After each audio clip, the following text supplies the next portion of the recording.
Kemudian, scene pun berganti di rumah Seojun. Terlihat Seojun sedang duduk di depan laptop sembari mengamati pesan di ponselnya. Tiba-tiba ada seseorang yang sedang memegang sebuah minuman kaleng yang dingin yang akan menyentuhkannya ke wajah Seojun. Sontak saja Seojun pun sangat kaget karena hal itu. Ternyata yang membawa minuman kaleng itu adalah Uni. Jangan terkejut begitu. Apa kamu sedang melakukan percakapan yang penting? Ucap Uni ke Seojun. Ini soal permintaan Hyun pagi tadi. Aku mengirimnya lewat pesan. Jawab Seojun ke Uni. Setelah Seojun menjawab pertanyaan Uni, Seojun pun bergumam di dalam hatinya. Aku memperkenalkan Kang Cheol pada Go Hyun karena dia berencana untuk mengganti senjatanya. Dia penasaran tentang siapa yang membuat senjata kami. Aku memikirkan tentang butterfly effect, tapi kekhawatiranku terlalu berlebihan.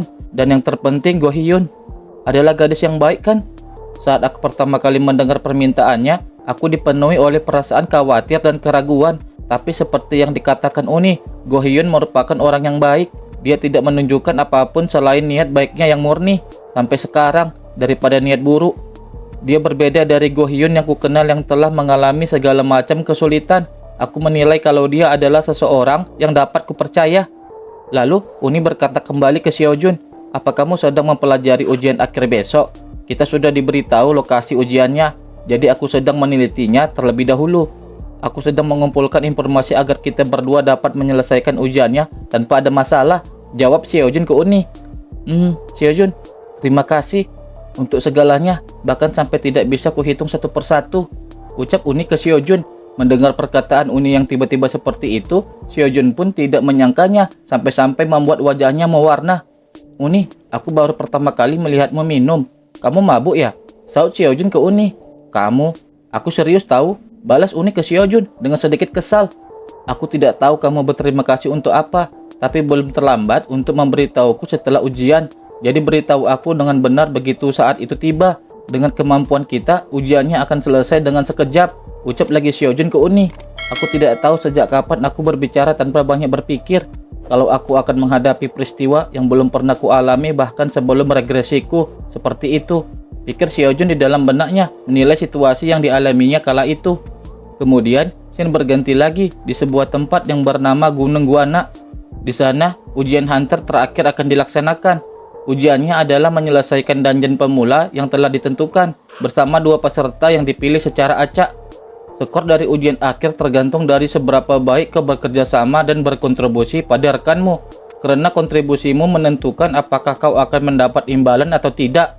Jadi biasanya, mendapatkan imbalan akan menjadi kriteria untuk lulus ujiannya. Lalu para hunter yang dipilih secara acak pun dipanggil. Yang pertama adalah peserta Lee Seojun, yang kedua bernama Manso, dan yang ketiga adalah Kang Daeho. Kalian bertiga akan melaksanakan ujiannya dengan menyelesaikan dungeon pemula ini, ucap pengawas ujian ke Seojun dan kedua rekannya yang lain yang baru saja dipilih oleh juri pengawas tersebut. Batas waktunya adalah 3 jam dan kalian boleh menggunakan senjata jenis apapun. Kalian boleh menggunakan item konsumsi yang telah kami sediakan untuk kalian. Kalau begitu, kami akan memberi waktu 30 menit untuk kalian berdiskusi sebelum ujiannya dimulai. Lanjut ucap juri pengawas ke kelompok Seojun. Manso, dia sudah jelas seorang magician. Para magician dikenal karena kelangkaan mereka, tapi aku tidak mengingat orang ini. Tapi aku beberapa kali pernah mendengar soal Kang Daeho, seorang hunter yang menggunakan tinjunya daripada pedang atau panah. Tidak kusangka aku akan bertemu hunter yang nantinya akan dikenal sebagai Fish King di masa depan. Yang terpenting adalah apakah aku diberkahi dengan kelompok project, bukan anggota party yang bagus atau tidak. Gumam Seojun menilai kedua rekannya yang telah dipilih secara acak oleh juri pengawas untuk menjalankan ujian terakhir mereka. Kurasa kita harus menentukan posisi dan strategi sebelum ujiannya dimulai. Apa ada dari kalian yang punya saran? Ucap Seojun dengan sangat ramah ke kedua rekannya yang lain. Namun tidak ada dari mereka yang mengusulkan sesuatu ke Seojun. Sepertinya aku harus menjadi ketua party ini. Gumam lagi Seojun dengan ekspresi yang sedikit tidak yakin dengan partinya itu. Ujian akhir grup D tim nomor 12 akan dimulai dengan memasuki dungeon. Ucap juri pengawas memulai ujian kelompok Seojun. Setelahnya, kelompok Seojun pun memasuki dungeon yang sudah ditentukan oleh para juri pengawas. Kemudian, muncul notifikasi sistem yang menyebutkan Anda telah memasuki dungeon yang sudah diselesaikan. Mulai quest yang umum. Dungeon, musnahkan sarang semut Gunung Guana. Setelah diskusi sebelumnya, posisi tim Seojun pun sudah ditentukan. Manso yang memiliki serangan jarak jauh berada di garis belakang. Xiaojun akan memimpin dan memberi perintah di tengah, dan Kang Daiho di garis depan. Melihat Kang Daiho di garis depan, Xiaojun pun bergumam lagi dalam benaknya menilai sikap Kang Daiho. Orang-orang biasanya merasa takut begitu mereka memasuki dungeon untuk pertama kalinya. Tiba-tiba, Manso berkata ke Xiaojun dan Daiho, "Tunggu, apa kalian bahkan mampu untuk melindungiku?" "Nah, seperti itu," lanjut gumam Xiaojun setelah mendengar respon dari Manso. "Apa yang kau bicarakan? Kita di sini bukan untuk melindungimu," jawab Xiaojun ke Manso. "Apa kau tahu berapa berharganya diriku? Hidupku akan berakhir jika aku terluka. Masuklah duluan agar aku tahu kalau itu aman," sahut Manso dengan sangat angkuhnya ke Xiaojun dan juga Daiho yang masih di luar gerbang dungeon. "Bisakah kita meninggalkannya saja?" ucap Daiho ke Xiaojun. "Untuk bagian awal, kami berdua saja sudah cukup. Kalau begitu kami akan masuk duluan," ucap Xiaojun ke Manso dan tidak merespon ucapan Daiho. Lalu, Xiaojun dan Daiho pun memasuki dungeon itu dengan tidak memperdulikan Manso yang masih ketakutan untuk memasuki dungeon tersebut. "Kalian benar-benar akan masuk? Tunggu aku," teriak Manso ke Xiaojun dan Daiho sembari menyusul mereka berdua. "Manso sih, tinggalkan semua aksesorismu pada pengawas. Lokasi kita mungkin akan terekspos oleh monster karena suara dari aksesorismu itu," ucap Xiaojun ke Manso. "Apa? Apa kau tahu betapa mahalnya aksesoris ini? Apa yang akan kau lakukan kalau mereka mencurinya?" sahut Manso memprotes saran yang diberikan Xiaojun. "Sesuatu seperti ini sering terjadi selama ujian. Orang yang hanya memperdulikan dirinya sendiri tanpa memperdulikan tim mereka ataupun kerjasama tim," gumam juri pengawas menilai situasi dari timnya Xiaojun. Setelah itu, juri pengawas itu pun memerintahkan Manso untuk tidak membantah ucapan pemimpin penaklukan dungeon dan menyuruh Manso untuk meninggalkan semua aksesoris yang dikenakannya. Mendengar ucapan juri pengawas, tubuh Manso bergetar kesal karenanya. "Apa kau bersekongkol dengan si pengawas itu? Kau sedang mencoba mendapatkan skor dariku ya? Hei, jawab aku," ucap kesal Manso ke Xiaojun. Mendengar ucapan Manso yang seperti itu ke dirinya, Xiaojun pun langsung saja melirik Manso dengan sorot mata yang tajam. Setelah itu, dengan cepat Xiaojun mengarahkan tendangannya ke Manso. Tetapi Xiaojun tidak sampai mengenai wajah Manso, itu hanya untuk memberikan Manso peringatan. Menyadari tendangan Xiaojun hampir saja mengenai wajahnya, seketika Manso langsung tersungkur lemah. Kemudian, Xiaojun langsung saja menodongkan tombaknya ke Manso yang sudah ia selimuti dengan mana.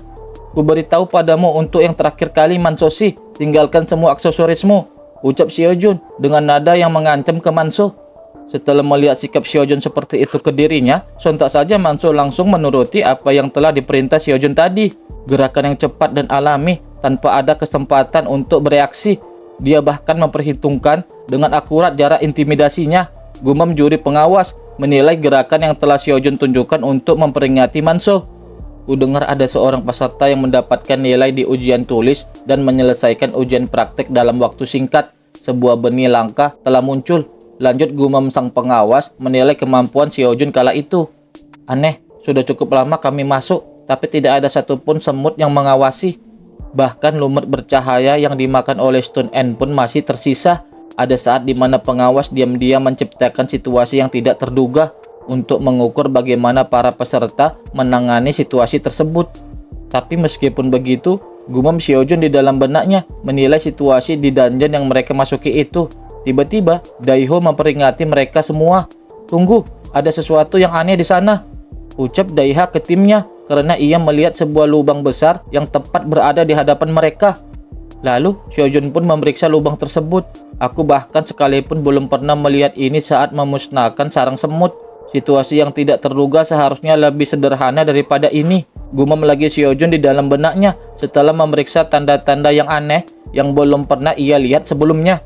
Tiba-tiba saja Manso yang juga mendekati lubang itu kakinya terpeleset.